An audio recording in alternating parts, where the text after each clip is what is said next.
Good evening, everyone, and welcome to another virtual DDD meetup. Today with me is Maryse and Jutta Eckstein. And we're going to talk today about real cross-functional teams. So before we begin, short introduction. Maryse, will you like to start? Because you're in my top left corner, well, randomly picked by Zoom.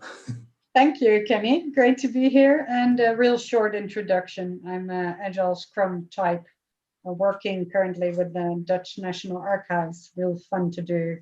And I try to help organizations and people in the organizations grow their agility, their nimbleness, so they can reduce their suffering in their organizations. Okay, so over to you, Jutta.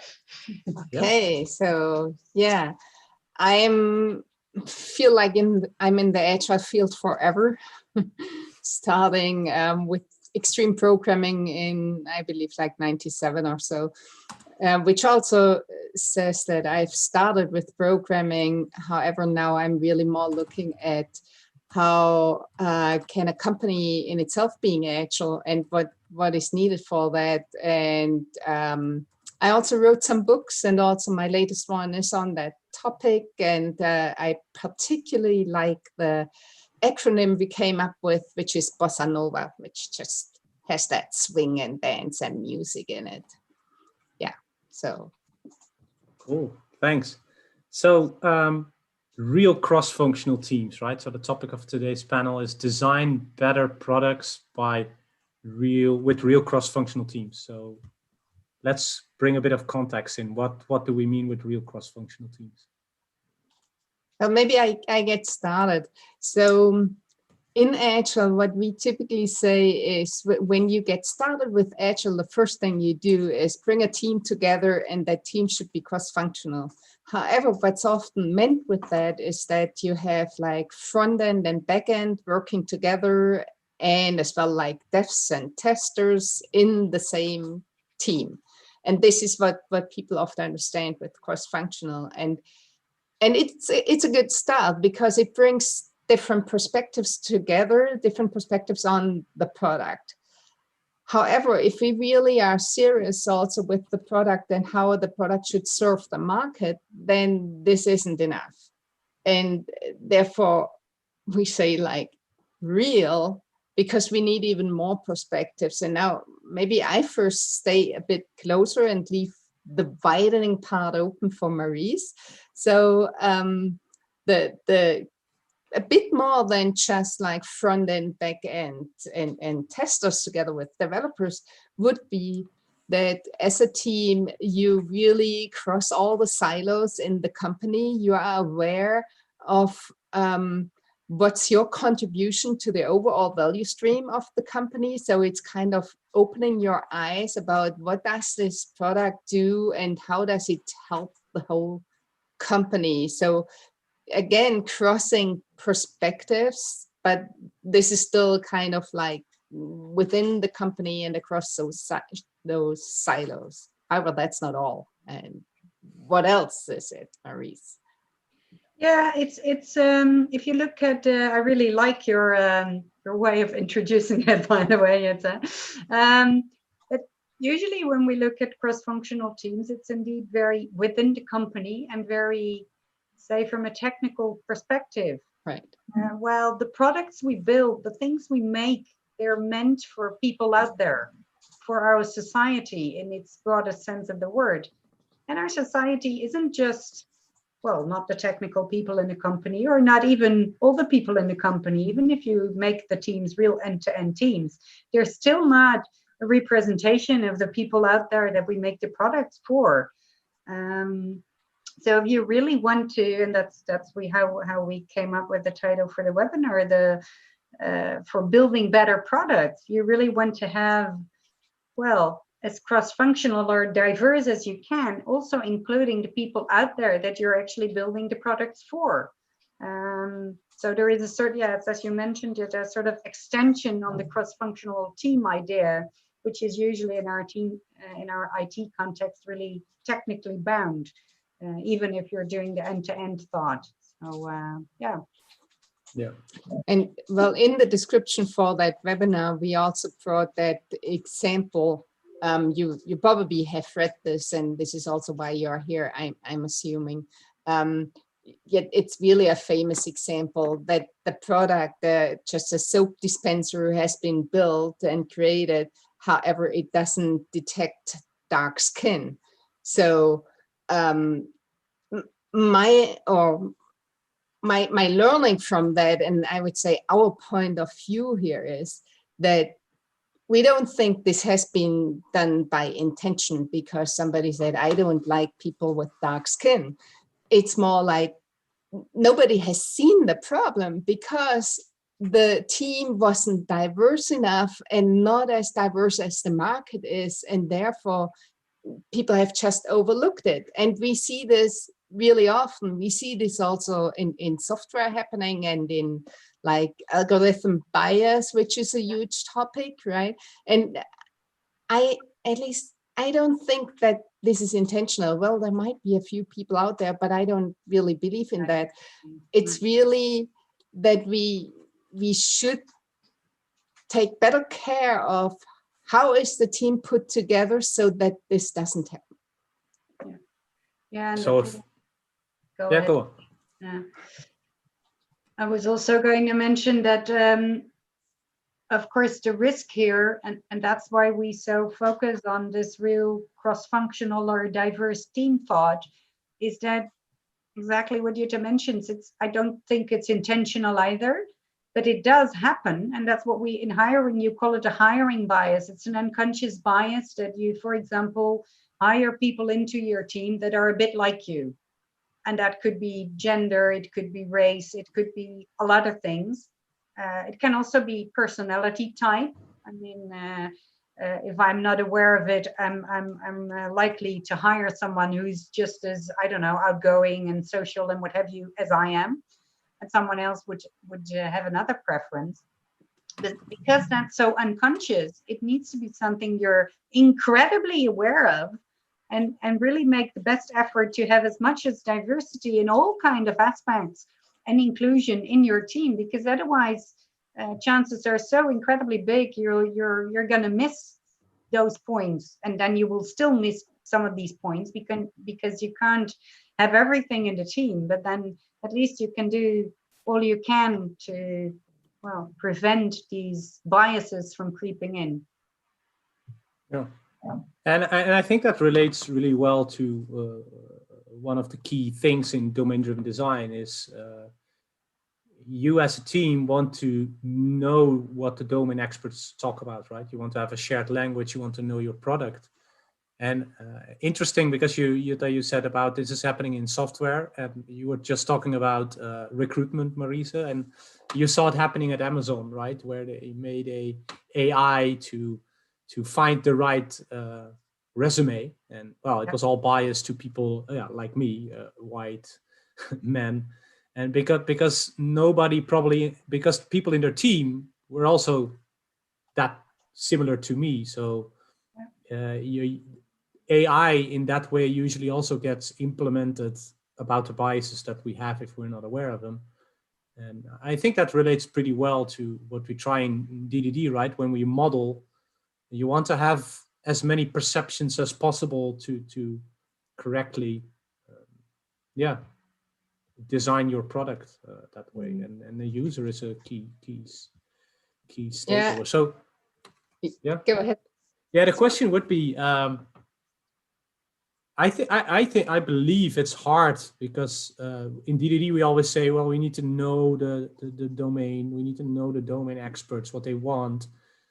But this is also has a bit to do with walking someone else's shoes, and I'm not sure if that's even would be possible to the full extent. You understand what I mean? If you're a homogeneous group.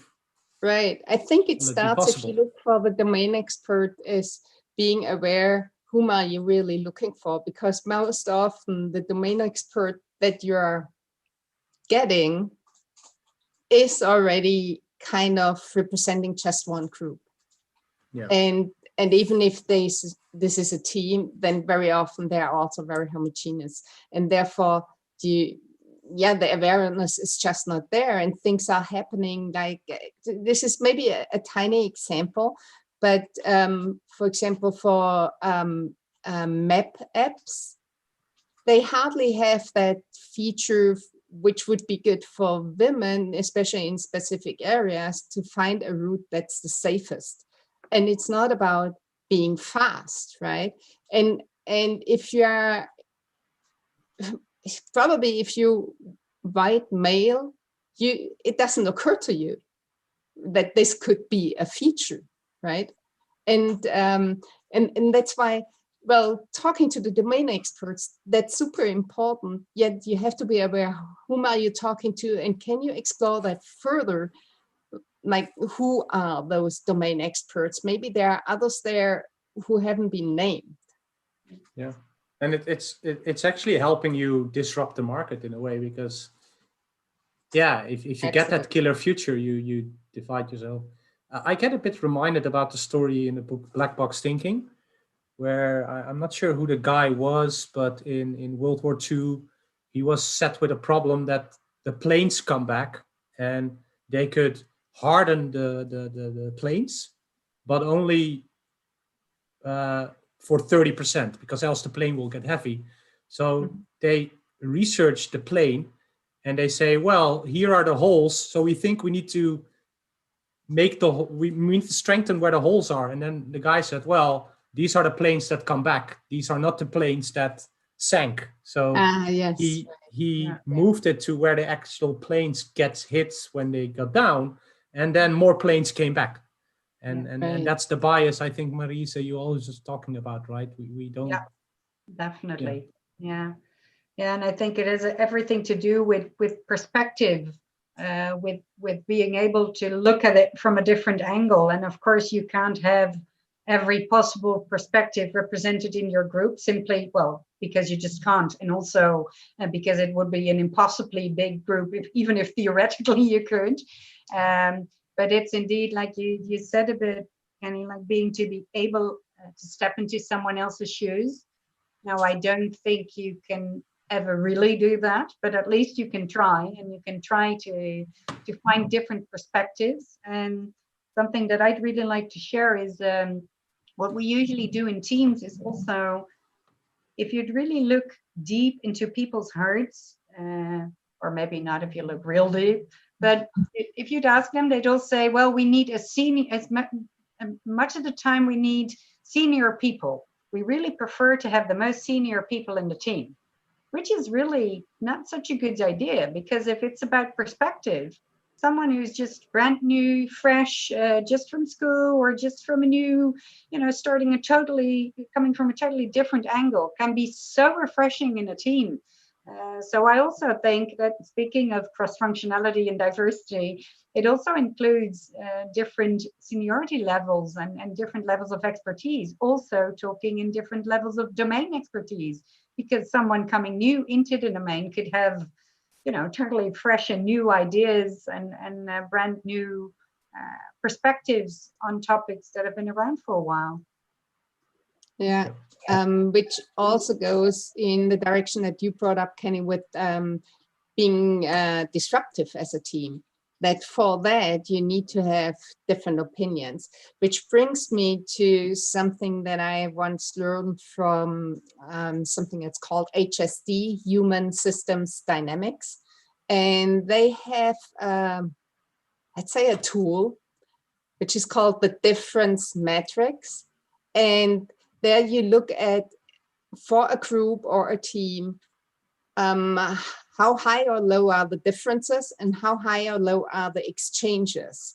And if there are like no differences and no exchanges, this is kind of, well, you feel like you belong. It's very convenient. It's kind of the old couple who doesn't need to talk anymore because you know how the other one thinks and ticks and all of that, right? But no innovation will ever happen. No. So you really need to have more differences and more exchanges, which is also tough because it's not as comfortable as if you belong, right? And with that, you can actually, I think you only can be disruptive and innovative. Yeah. As soon as you don't have like, many differences and not enough exchanges, that won't happen. Yeah. Yeah. There's So- a Dutch expression saying, sorry, Kenny, I really want to share No, this go on. because it's a Dutch, well, it's not an expression, but I think it's a famous writer who once said that with beautiful feelings, one makes terrible literature.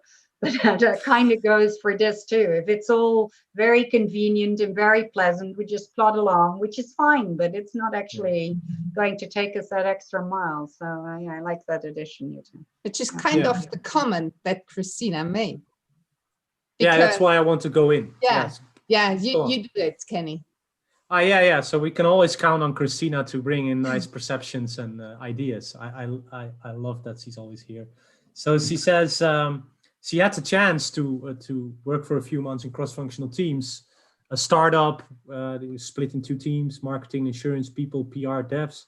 It was great for the beginning, but the drawbacks were the non-dev people felt like boring to discuss dev topics, and the dev topics never got discussed thoroughly. So the question is, how should we do this effectively? How, and that's always the big topic. This is diversity between software people and domain experts. But I can also, if you take it further later on, how do you do it with the diverse people? How do you make stuff relevant for people? So the one thing that Christina here doesn't say, but what I read in between the lines is that thing that it's not convenient, it's not comfortable, because exactly these things, well, the others, they don't get it. And well, everyone thinks so, because everyone is in their own bubble and bias and well, also experience, of course.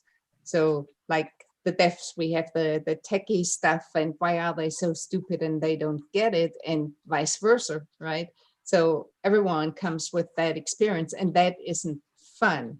However, she also brings up a different point, which is I would think you still need time where you can go into like more intense discussions for solving any issue. However, you should always kind of play it back, and making that translation from what you came up with your intense, let's say, tech discussion, making that translation to like the business, that's already one way of getting a different understanding of what you are doing. It's kind of like we all know, I guess, whenever we are stuck in a problem, once we step back and try to talk to somebody else about it, often it's even better if that person is far away from that problem. We come up with the solution ourselves because we detach ourselves from that thing. So doing that translation part already helps. Yeah, what's so really interesting is that these, I'm not sure how to phrase that, but if everything is perfect as it is, we wouldn't have this discussion. So there is clearly something lacking. And like the example you started with the soap dispenser, I think it was, that doesn't work on colored skin. I mean, something is going on. So even if it's not comfortable, and even if sometimes it is difficult to find a way, I do really still think we need to find a way, because there is some stuff going on, in the sense that we're not as diverse and as cross-functional as we could be. Yeah. Well, one way that I think we can do better is looking at personas really from the perspective of diversity. Mhm. And often, at least that's how and maybe this is because the teams I'm working with, we do the stuff not good enough, but what I'm seeing, what we are doing there most often is more looking at the market as we think the market is, but we often are not aware that the market is really diverse. We more think, okay, there's the one who used that system this way and the other one uses that way, but we don't think of, okay, the ones who are using it that way, there might be people of color, there might be women, there might be whatever, so or juniors and seniors, and elderly and whatever. And so thinking of personas, which you might use as well in DDD, at least I think it would be a good idea, would help to, well, bridge that gap that we, of course, cannot bring everyone within the team, as Maryse, you said before. So, of course, that's not possible to have a team which really provides all perspective in terms of people we have there. But working with personas helps us to get over that at least a bit. Yeah. Yeah, it's really nice, because also what Christina is asking, so how to do this effectively, of course, maybe we can talk about that the rest of the time, I don't know. And I had no intention of bringing this particularly into this webinar, but I would like to touch upon it, because you're also saying, Jutta, how you can sort of, well, start using these different perspectives. And there is, of course, also even exercises in the group or practices you can adopt to help people switch perspectives. So, for example, some of the liberating structures, and I just used one with one of the teams I work with the other week, is heard, seen, respected, which really helps for good listening, but also to make you realize that maybe someone else can have a totally different view on the same topic and a totally different perspective. And if you start adopting, this is just an example of an exercise you can do, but if you start adopting these kind of practices in the team, it will, I'm convinced it helps people. It gives them the opportunity to start switching perspectives, even though they are still, I don't know, white, 40-year-old male, Caucasian background, what have you. But it would still help them at least get better in switching perspectives and thinking of other opportunities or possibilities of perspectives. Yeah. To touch on that, I learned a lot of, in the past years, deep democracy, which goes into this topic of conflict. So when conflicts are when you have a different perception, so actually a different opinion can be a conflict. And they say as long as you're not hearing these different perceptions, they will go underground, right? Not being heard. And it's a shame that you don't get the full potential out. And I was, and I'm still am sometimes conflict avoidant. While I always say when I start my workshops, especially in DDD, when I start a workshop, for instance, an event storming or example mapping, I always say everyone speaks the truth and nobody has the monopoly to it, right? So just to bring in perception. And there's also, and I know I've been reading into Stoicism, which is 2,000 years old, and they say the same also as they say in Deep Democracy. When you are experiencing something, then probably someone else is experiencing it as well. So some people who are minorities are afraid to speak up because they think other people don't see it that way. And usually when you just ask a question, okay, who else thinks this way? There will always, mostly always be people that know that way. And another Stoic practices that they use is the premeditation malorum or something. What can go wrong? So for instance, if you just backtrack with cases, what can go wrong with the personas, hopefully get some more perception. So that these practices reminded me a lot of what you were also saying, Maryse, about the liberating structure, which I'm also a big fan of, and I try to blend in the DDD workshops, especially in event storming. There's a really great combinations there to use it also in small groups. I think you're at a really super important point. I just read a research where they said the most difficult part for a dev team is when the decisions are made quickly, and we make decisions quickly all the time. Often we don't realize that we are deciding at the moment. And by making decisions quickly, typically people with a different perspective than the dominant people have no chance to speak up. And they don't want to slow down the process. And so there are several things at play here. And they might also, I don't know, not be brave enough to really point their statement out or their different perspective out. So really having other approaches to decision making, like what you just suggested with like from deep democracy, or also sociocracy provides their different ways what you could do, or just if you collect stuff anonymously often helps already to bring different perspectives out. So it doesn't have to be really super scientific what you are doing here, but I guess it all starts with us all being more aware of where are we unaware? Yeah, exactly.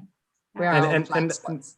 and that's a big thing in DDD, right? We try to find all perceptions because once we make a software model, by default it's an abstraction. So you can have several models. So which model would be the best? Well, for that to know, you need all the perceptions on the table. Everything that has to be said has, they say it in deep democracy, everything that needs to be said has to be said, right? In order to have a broad perceptions, and then, well, okay, where do we go? And then make that decision. So yeah, that's I think in DDD, we always talk about this, but we're not sure how to do this, I guess, because it's mostly also techie based, right? So how, my question is here, where do people start tomorrow? And usually I start asking this at the end, but I think it's already, because also to go into that in the text was like, and I see it in chat going by, it's the role of the product owner usually mistaken for a manager of the product or a manager of the team or a dictator of the team. I sometimes even heard it, or just this is my team, not part of the team, but it's they will build the software for me. But you said POs are really the bottlenecks, right? In the text or something like that. Well, can you elaborate on what that? I think sometimes is that the POs are also used for, so it has both ways. So what we are hearing here in this discussion in the chat is, on the one hand, this thing that the PO is looking to, well, to ensure that everyone is busy, which is not an approach that I would support. It's like, okay, what is the goal? What's the thing we want to accomplish?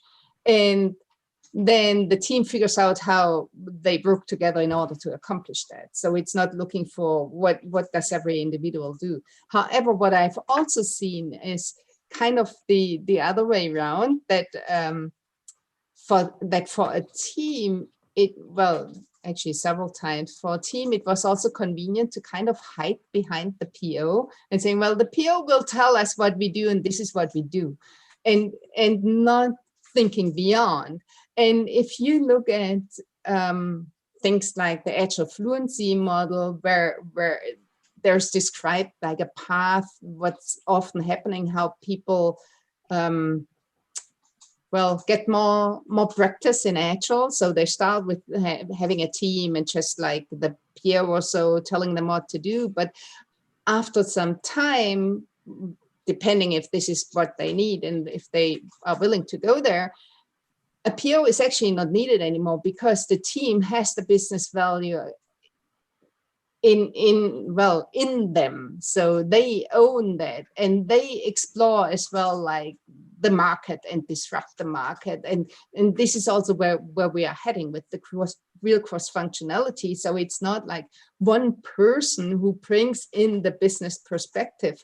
We all in the team are looking in all directions. So that's where you are going once you are more fluent using Agile. And the question is, are you ever getting there? Are you willing to get there? And again, I have seen companies where from the business side, people wanted that the teams are doing that. And the teams who have used Scrum for, I don't know, many years, they really were hesitant. So it wasn't like the mathematicians, the business side, so it was insurance in this case, that they didn't want. It was really the team saying, well, it's really pretty convenient. We have that PO and the PO tells us, and this is what we are doing. And Yeah. Yeah, So yeah, the convenience factor again. I mean, if you really want to change and some change there, and as Kenny mentioned, like if you really want to be disruptive, I mean, sometimes it hurts a bit. So yeah, that's the convenience factor is really getting in the way. And I'd also like to add that I currently get to work with, I'm currently working with a wonderful product owner. None of the types mentioned before, the scary POs telling the teams what to do. But she's really helped me in also being aware of my own biases and developing a broader idea on the different perspectives we have.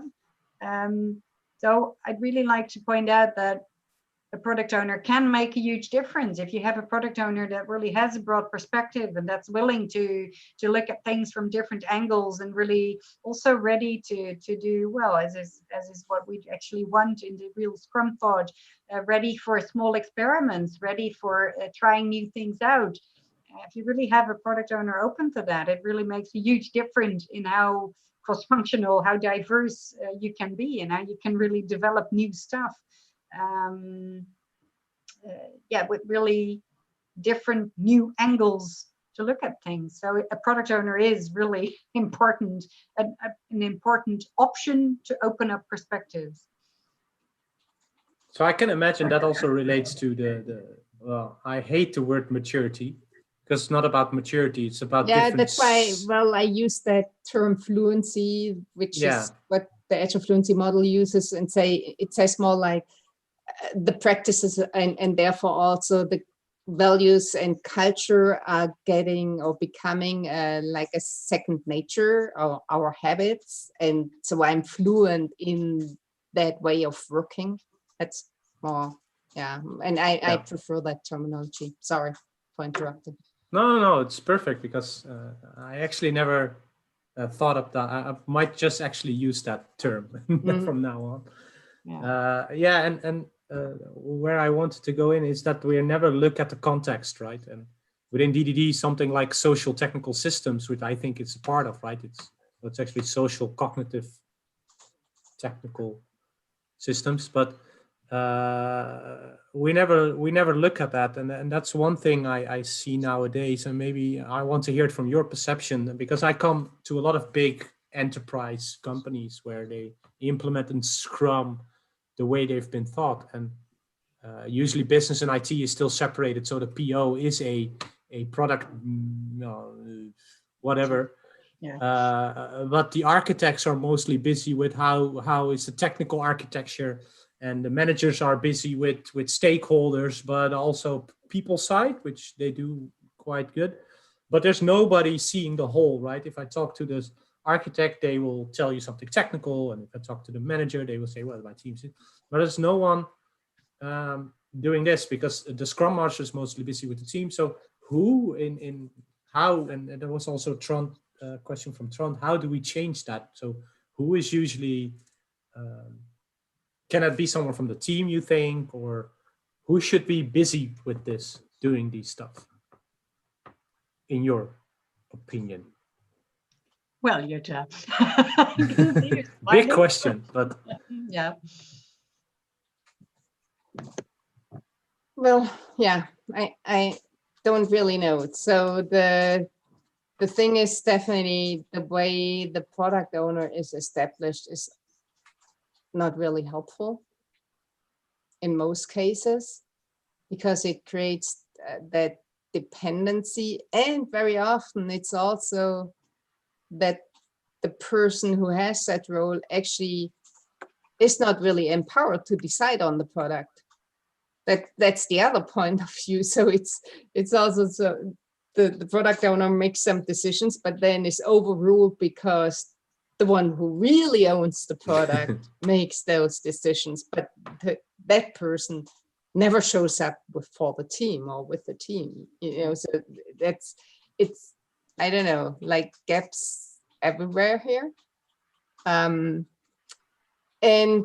probably also, and I'm not sure if I should say that, but no, I started anyway, is the one problem that I'm seeing often as well is that thinking that one size fits all, meaning, well, there is this Scrum thing and we are doing it. And again, not looking really at context and looking at what do we actually need and what would help us, and how can we adjust things so that they really serve us. It's not, well, I see too often that people start with Scrum because this is just what people do these days. Yes, that we're told to do. Yeah, right. And it's not like it's helping us in any way, or we have that problem and we found out that Scrum thing would help us. No, that's Solve all our people problems. often don't know why they actually do it. Yeah. This is I'd like to add that I'm a less fan.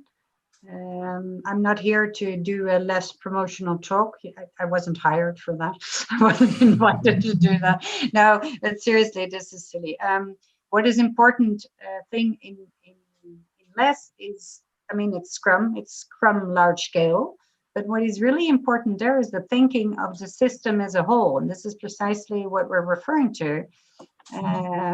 That it's no use looking at Scrum at only the Scrum team level, but you really need to look at the organization as a whole, or even outside the organization. You need to look at everything in context, everything together. So one of the important things that we also always mention in LESS is the system optimizing goal. What is it actually you're trying to achieve altogether? And that really is, well, we can't do the whole session on system thinking, but that really helps if you see what your system optimizing goal is, what the overall company organizational goal is you're reaching for, and what the effects are of some things people do.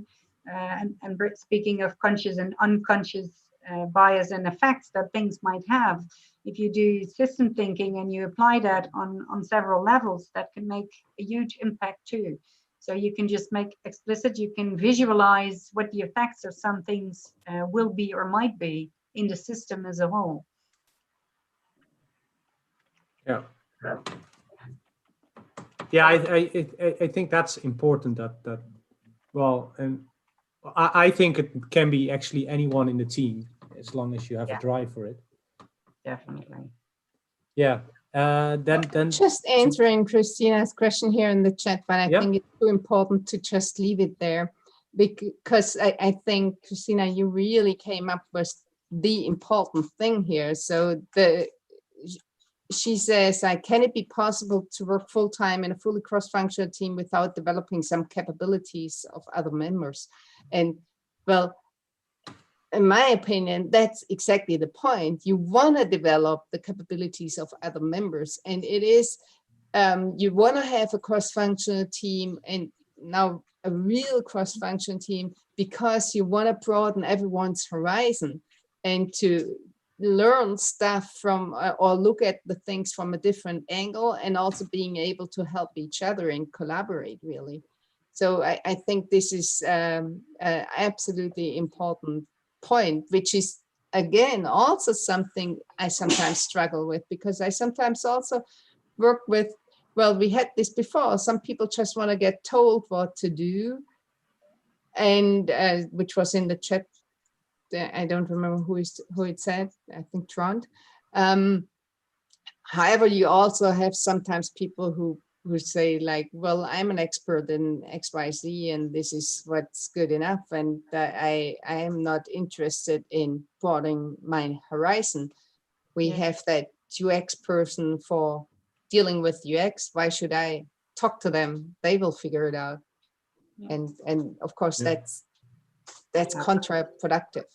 And that what was Trond going to, right? Especially the ones that want just code and be giving tasks. Right. And, I believe the role is a leader, and everyone can be a leader, but you need a leader. If you don't have a leader, then the manager will just command and control, or the PO will just command and control. And I don't think that's healthy. And with a leader, I mean someone that can manage this, right? Has the capabilities. And that can be anyone, in my opinion. It can be, if you have a Scrum Master, it can be a Scrum Master. If it's a tech lead or just a developer, just a leader who who knows how to facilitate this, I guess, right? Who knows how to include, but also make decisions, because it's and, of course. I'm not sure if I'm allowed to say this here, but I'm real big believer in power of the herd idea. I really don't think you need one lead. I think you'll, like a horse herd. Yeah. In the herd of horses, there is usually a dominant mare, by the way, really interesting to mention. There is one dominant mare, but the leadership in a herd of horses is sort of really situational. So if there is a brave horse that wants to cross the river first, it will go first. And if next they come into woods, and then there is another horse that's brave enough to go into the woods first, it will be the other horse that will go up front there. So I'm a real big believer in not a lead, but leadership in the specific situation, what is needed at that point. So, and everyone can be that leader, right? And I think everyone should, because everyone is a leader at a specific point in time for a specific context, and everyone should step up and do that. However, also for a leader, you need to have followers, and therefore the thing is, often what we think who a leader is kind of an appointed manager who doesn't necessarily have followers in a sense of in a leader sense. And then you also have that, again, a gap, a leadership gap that's also happening. I'm with you, Maryse. I don't think it's working without any leadership, and I think this is also how we all interact. It's a natural way of working. And it starts, my wife has a tattoo on her arm that says equally different, and I think that's what we're getting in, right? We need to respect each other for their leadership and say, well, you know more about this topic, now you take and give space to that leadership. But I believe it all starts with the willingness to change from the current rank or power that's in place, that actually oppressing the leaders to be.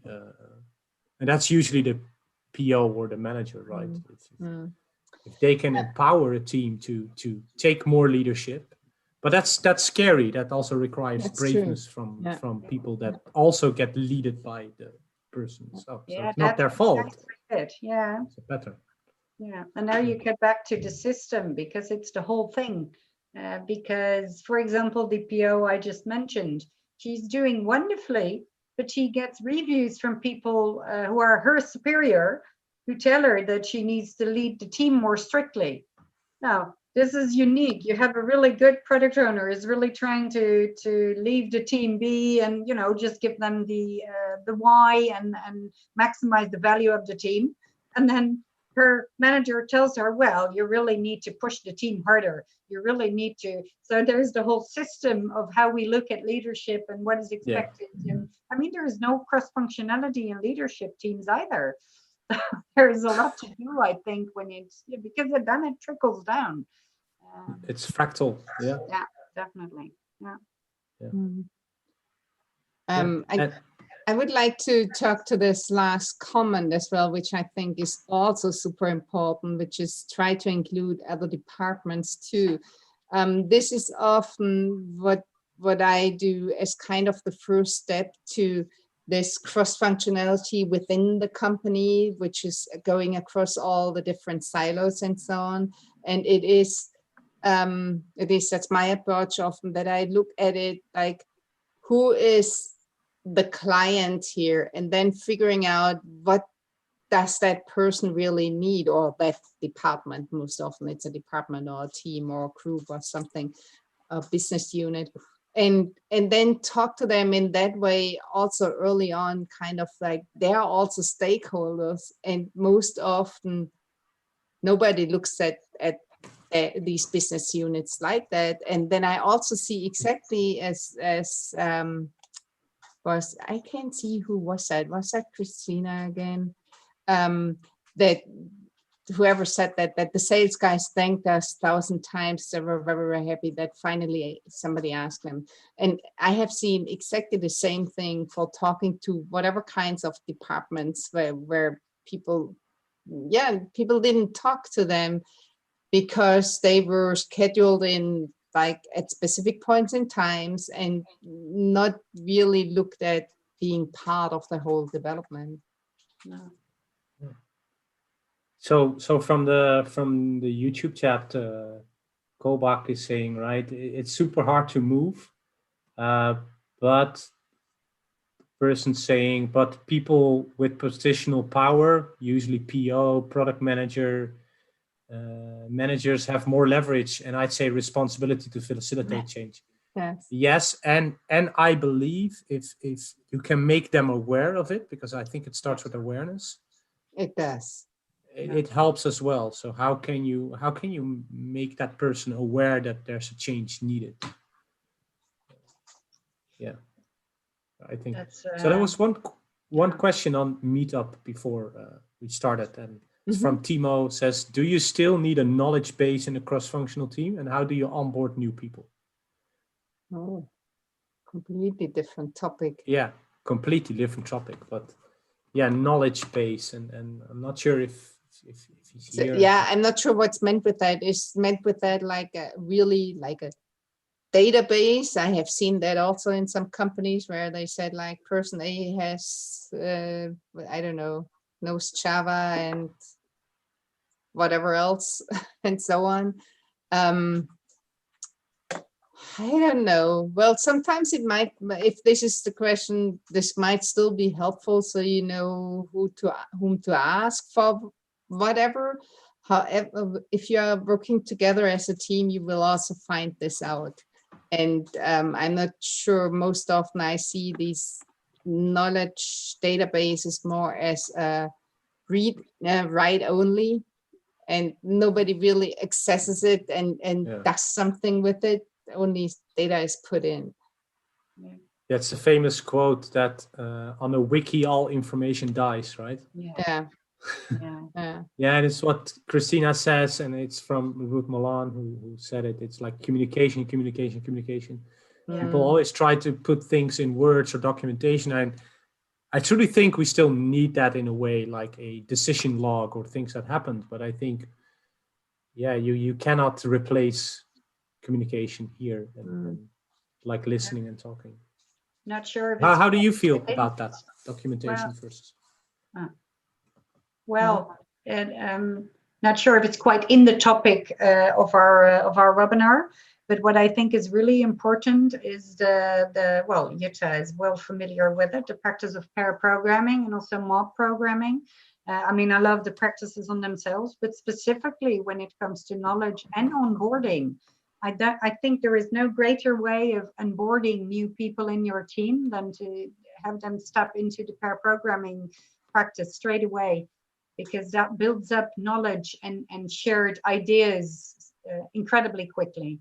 So, and I don't know, I'm a scrummy. I'm not that big a fan of documentation. Of course, we need minimal documentation, but yeah, I'm a big fan of pair programming, mob programming, also for knowledge building, knowledge exchange, and onboarding people. And I want to share here that people try to establish a new term here, which is ensemble programming instead of mob programming, which is more inclusive. Yeah. The term. Yeah. For the onboarding part, which is probably not only onboarding, but more a general thing, I think we should do better in always questioning ourselves, like questioning what's behind our thinking, what's our assumption, and or like what would happen if we would just do the opposite of what we think we should do. So kind of questioning our way of thinking. And if something like this starts already with onboarding, then we might increase the awareness in the team. Yeah. Like this bias that we are all blind spots we are all bringing with us. Yeah, and this ensemble programming, I'm going to use that term now as well. I like that so much, and The people practice say formerly also known like as. ensembling, and I'm not sure, is it in Dutch the same, like in German, mobbing, that means bullying. And so it has a really, really bad meaning. And I always thought, how could people choose that term? And I was so happy when I saw that ensemble programming and ensemble popping up. And thought, yeah. I don't know. So I don't think it's a Dutch word. You don't use it this way. Okay. Yeah. So that's better for you. But I'm not the best in language in Dutch. Well, no, mobbing is a bit weird in Dutch. Well, so, but I don't know. But ensemble programming is nice. But I think that's what, and relating back to Trond, right? You have people who do better when they're solo, but it's one of my key things that I'm investigating. It's a polarity, right, between me, so I versus us. And you need both. It's not that you always need to mob and you always need to pair. No, there's also an I. Yeah. Right? Me as a person needs to be valuable, but that means we also need us as a team. And I think groups need to find their balance, right? You need to open this discussion. When do we do me time and when do we do we time? What are the, and it's called a polarity map, where you can discuss both negative sides of both ends. And I think groups need to discuss this and see, okay, when are we getting to that negative side? What are the key observations once we go to the negative side? Well, we have for instance, we have a big merge. I'm merging code and all of a sudden it takes me 2 hours. Oh, maybe we should do more programming now, because this is a sign that we're actually diverging. And a sign of too much mobbing is that people lack some energy, or we're not learning new stuff anymore. Okay. You meant ensemble, I'm sure. Ensemble, sorry. Yeah. Yes. See, it's already I'm really sure. Ensemble. Yeah, so stop ensembling, and this is Rebecca, her heuristic always is, once I stop learning, then don't do it anymore. No, then maybe we stop learning and now we know, okay, now we can go back maybe to pairing or maybe to solo, and then you need to keep that balance, just like breathing in, breathing out as a team.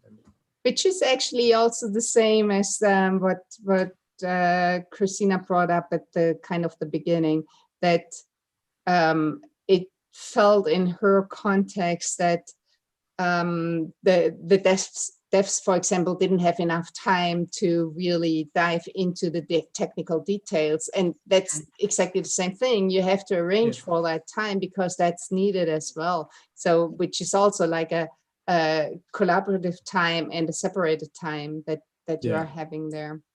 I want to point out also one other thing that I see in the chat. It seems like there's a long discussion still around probably Trond's earlier question about what to do with, I would say, difficult people. And of course, there's no like silver bullet for that. One thing that I once learned in, I think it was more like from chaos theory and complexity and so on, where people said there is no such thing as resistance to change, because all those questions and answers are, I think, all meandering around that, well, there are these people who resist. Nobody wrote it down like that, but that's kind of what I read out of it.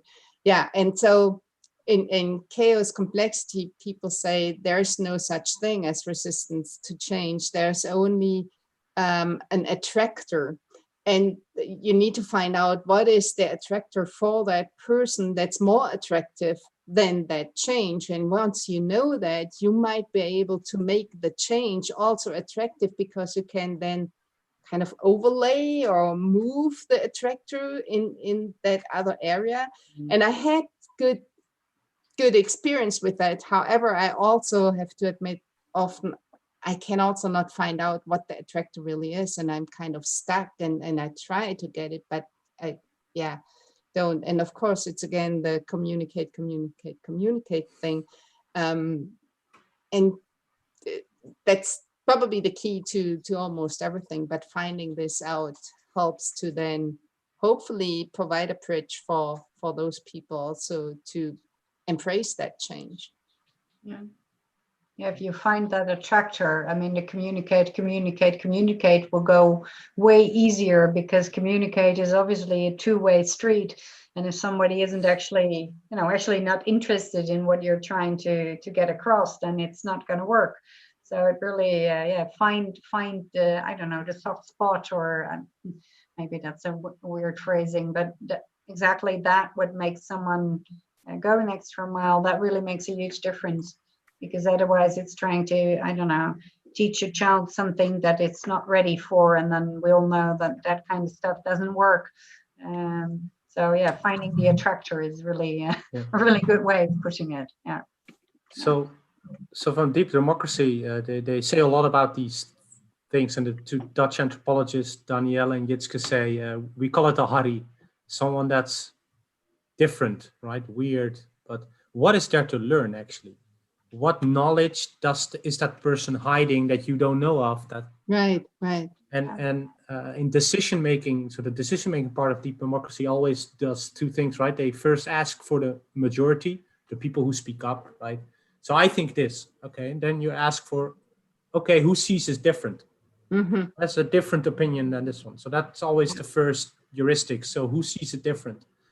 And also the second heuristic is, once someone says that, then you ask, not always, but okay, who feels the same way? So then you spread that out, not making that person a scapegoat. Yeah. And of course, you always need to make a decision. And in Deep Democracy, say we take a majority decision. So there needs to be a majority decision. And what we always ask is, okay, sorry that we didn't pick your decision, but what do you need to come along with us? Yeah. So let's say we're gonna do ensemble programming. That's the decision. And there was one person who says, well, I just want to code by myself. Okay, but this is the decision of the group. But what do you need to tag along with this? And then the person says, well, I get too psyched up in the group because I feel more introverted. So please, let's take 10 minutes, after each 10 minutes, a small break so I can lock down. Okay, or we can only do this once every week. And then you do another vote and say, okay, who's in it for that? So you still do ensemble programming. So we still take, but you make it life more comfortable for that person, for that weird person, which is actually, for me, it's a positive thing now to say someone is weird, because then I say, well, you probably have knowledge I don't have. Yeah, I really Sounds like it's going. Oh, sorry, Maryse. Sorry. No, I was just gonna add that what Trond also says in the chat, and is also what Kenny is pointing out, that of course it's not weird and it's not difficult people. They're just different, and definitely we do need to take everybody along. And I'm not that familiar with Deep Democracy, but like something you do in sociocracy as well. Are things good enough for now and safe enough to try? Can we start this off? And what would you need to feel comfortable enough with this? So yeah, but I think it's really important that indeed they're not weird, they're not difficult, they're just different, and we need to listen to all. They need to be included. Yeah. Yeah, I was heading in the same direction, that it sounds a bit like consent decision making, where you're looking for acceptance, not necessarily for agreement. And you can accept it by whatever the person needs for making it acceptable or tolerable or whatever. In the context of diversity, that's also really important, because agreement is really difficult to reach. But consent, the idea that you can say, well, we can try this experiment. I don't think it's really unsafe. I mean, we could give it a go, even though I don't quite completely agree with it. I still think it's safe enough to try, and that's good enough for now and safe enough to try. So that really makes a huge difference in the context of diversity. There is way more allowance, way more possibility for other perspectives and options to try them out. And go on that, and the thing you were saying earlier about everyone should be a leader, right? And I think back about a recent book that got out from Jitske also. It's called Jam Cultures, which you say we as a group needs to be a band, right? So there's one general leader, usually the singer, but then the drummer will do a solo, and the guitarist will do a solo. Everyone has their solo.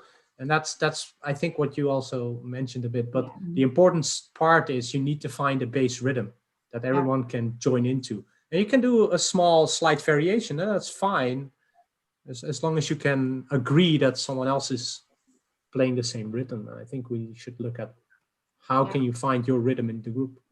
Yeah. Okay, so we're already 1 hour in. So I want to, if you're okay with it, wrap up.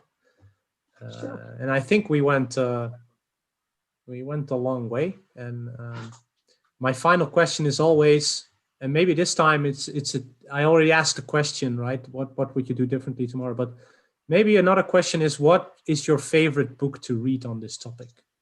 So if people want to read something or read a blog post or a podcast, what can you recommend them to dive into if they want to know about this? Probably because I just finished it, it would be Invisible Women. Yeah. And by who? Just, or is Invisible Women, you can find it. That's enough, but I look it up while Maryse is... And Maryse is completely in shock now, because I'm thinking I'm kind of missing real good books on this topic.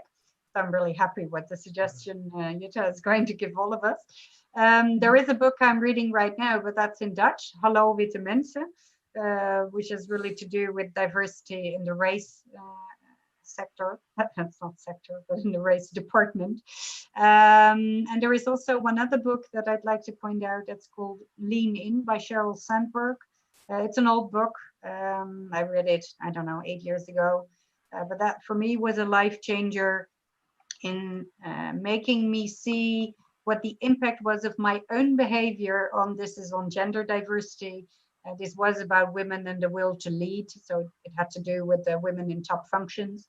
But she really, in that book, opened my eyes and that I was a factor in the way I was treated as a woman in IT as well.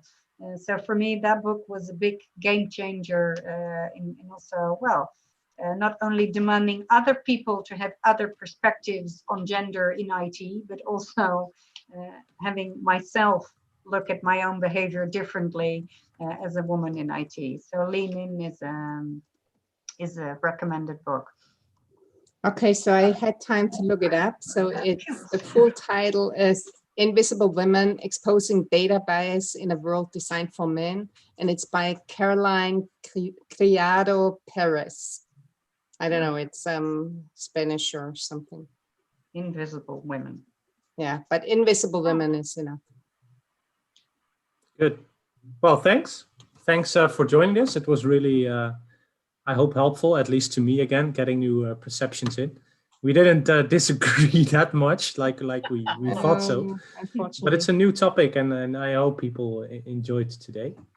So thank you all for watching, maybe listening, and hope to see you next time.